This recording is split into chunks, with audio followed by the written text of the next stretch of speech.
قومی اسمبلی کا اجلاس آج ہوگا. 27 نکاتی ایجنڈا جاری. HIV پر توجہ دلاؤ notice. Nursing and midwifery council ordinance پیش ہوگا. ٹرانسفر آف ریلویز ترمیمی ordinance. Export development fund bill. National tariff commission ترمیمی بل. ایکسپورٹ امپورٹ بینک ترمیمی bill. Telecommunication reorganisation ترمیمی بل. لائف انشورنس نیشنلائزیشن ترمیمی bill سمیت دیگر بل شامل کیے جائیں گے.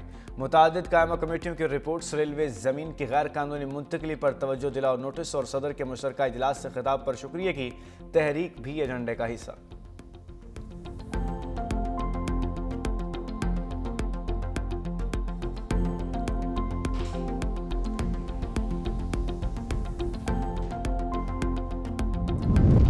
صنعتی صارفین کے لیے بجلی نرخوں میں 26% کمی کر دی گئی. نیپرا سماعت میں بریفنگ. صنعتی ٹیرف 62.99 روپے سے کم ہو کر 46.31 روپے فی یونٹ ہو گیا. کراس سبسڈی 225 ارب روپے سے کم ہو کر 102 ارب روپے. 123 ارب روپے کی نمایاں کمی. قومی اوسط بجلی نرخ 53.04 سے کم ہو کر 42.27 روپے فی یونٹ مقرر. زرعی شعبے کے لیے 16%، کمرشل صارفین کے لیے 10%، جنرل سروسز میں 12% اور بلک صارفین کے لیے 15% کمی. لاہور میں نئے سال میں فضائی معیار میں نمایاں بہتری. گزشتہ سال کے مقابلے رواں برس جنوری میں مجموعی AQI میں 58 پوائنٹس کی بہتری آئی. سینئر صوبائی وزیر مریم اورنگزیب کے مطابق اکتوبر سے 10 جنوری کے دوران 102 دنوں میں فضائی معیار بہتر رہا. مجموعی طور پر 20% بہتری آئی. نومبر میں 192، دسمبر میں 13 اور جنوری کے ابتدائی 10 دنوں میں 28 پوائنٹس بہتری آئی. حکومت اقدامات کے باعث دھواں چھوڑنے والی گاڑیوں، غیر معیاری ایندھن اور صنعتی اخراج پر کارروائی جاری ہے. پنجاب حکومت کے ٹریفک کنٹرول اور انڈسٹری ریگولیشن سے اسموگ میں کمی آئی.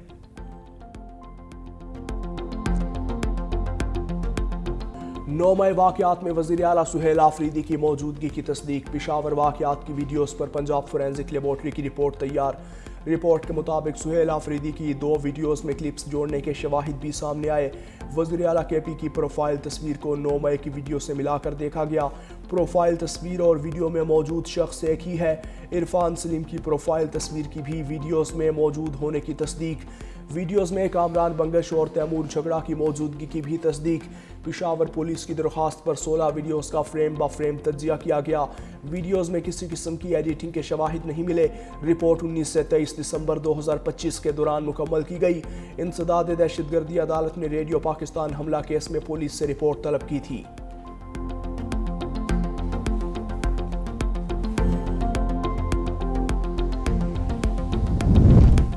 قومی اسمبلی کا اجلاس آج ہوگا. صدر آصف علی زرداری نے اجلاس آئین کے آرٹیکل 56 کی شق 1 کے تحت تفویض شدہ اختیارات کو بروئے کار لاتے ہوئے طلب کیا.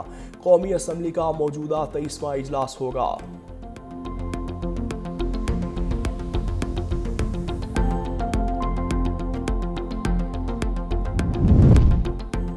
وفاق آئینی عدالت وفاقی شرعی عدالتی عمارت میں منتقل. چیف جسٹس سمیع الدین خان نے دیگر ججز کے ہمراہ نئی عمارت کا افتتاح کر دیا. وفاقی آئینی عدالت کے 3 بینچز نے وفاقی شرعی عدالتی عمارت میں مقدمات کی سماعت شروع کر دی. چیف جسٹس سمیع الدین خان کی سربراہی میں 3 رکنی بینچ سپر ٹیکس مقدمات کی سماعت کر رہا ہے.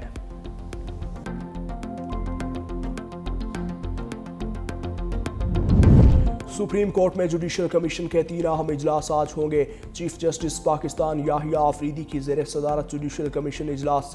پہلے اجلاس میں اسلام آباد ہائی کورٹ کے 3 ایڈیشنل ججز کی مستقلی پر غور ہوگا. جسٹس محمد اعظم خان، جسٹس محمد آصف اور جسٹس انعام امین منہاس کی مستقلی پر تبادلہ خیال ہوگا. دوسرے اجلاس میں بلوچستان ہائی کورٹ کے 2 ایڈیشنل ججز کی مستقلی پر غور ہوگا. ججز میں جسٹس سیوب خان اور جسٹس نجم الدین مینگل شامل. تیسرے اجلاس میں وفاقی آئینی عدالت میں ججز تعیناتی کے لیے رولز بنانے پر غور ہوگا.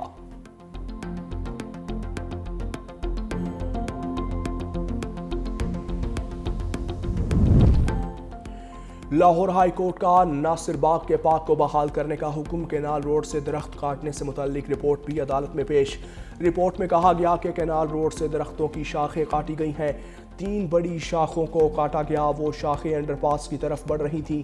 وکیل PAH نے کہا کہ یہ روٹین کی کارروائی تھی، اس درخت کی وجہ سے حادثہ پیش آ سکتا تھا۔ جسٹس شاہد کریم سے استفسار کیا، درخت کی وجہ سے کیا حادثہ پیش آ سکتا تھا، کتنے حادثات ہوئے؟ وکیل PHA نے کہا پروجیکٹ ڈائریکٹر کو معطل کر کے کارروائی شروع کر دی گئی۔ جسٹس شاہد کریم نے ریمارکس دیے، DG PHA کی اجازت کے بغیر درختوں کی شاخیں نہ کاٹی جائیں۔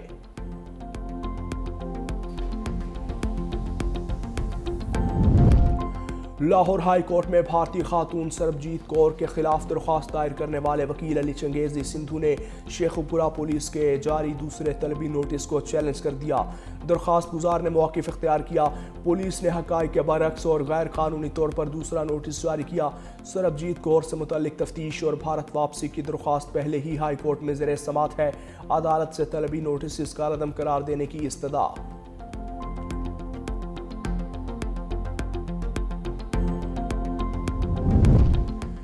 کمالیہ میں دریائے راوی پر بنا لوہے کا پل بحالی کے 1 ماہ بعد ہی ٹوٹ گیا۔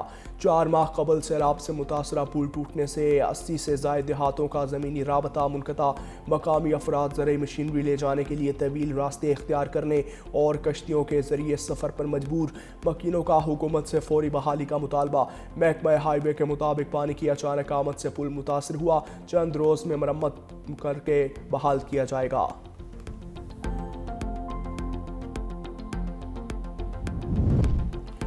افغان طالبان رجیم کی عوام دشمن اور ناکام پالیسیوں نے افغانستان کو سنگین انسانی المیہ میں دھکیل دیا۔ خواتین کے حقوق پامال، بے روزگاری اور غربت عروج پر، شدید افلاس سے مجبور افغان مائیں زندہ رہنے کے لیے بچے بیچنے پر مجبور۔ سماجی کارکن جہاں زیب ویسا کی مطابق آزادی رائے کی کمی نے نوجوانوں کو ہجرت پر مجبور کر دیا۔ سردی میں سرحد عبور کرتے ہوئے ایک افغان نوجوان جاں بحق۔ برطانوی رکن پارلیمنٹ ایلس میکڈونلڈ کا افغان خواتین اور بچیوں کے حقوق پر عالمی برادری سے خاموشی توڑنے کا مطالبہ۔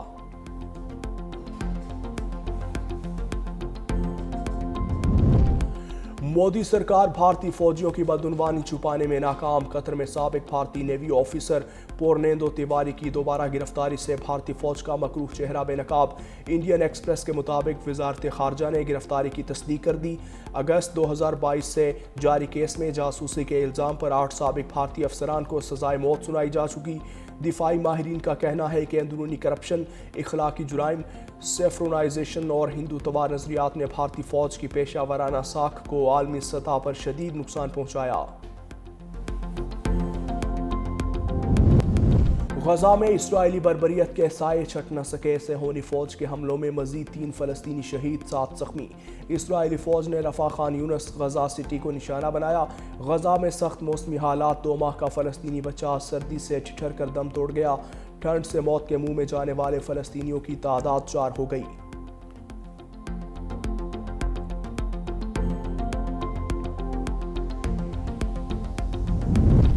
دنیا اب محفوظ نہیں رہی، آزادی کا دفاع ضروری ہے۔ ڈنمارک کی وزیر اعظم کہتی ہیں روس یورپ کے لیے بڑا خطرہ بن چکا۔ روس، ایران اور شمالی کوریا کا اتحاد عالمی نظام کے لیے چیلنج ہے۔ نیٹو کو ہر محاذ پر مضبوط ہونا ہوگا۔ آرکٹک میں روس اور چین کو روکنے کے لیے تیار ہے۔ امریکہ اور یورپ کا اتحاد وقت کی ضرورت ہے۔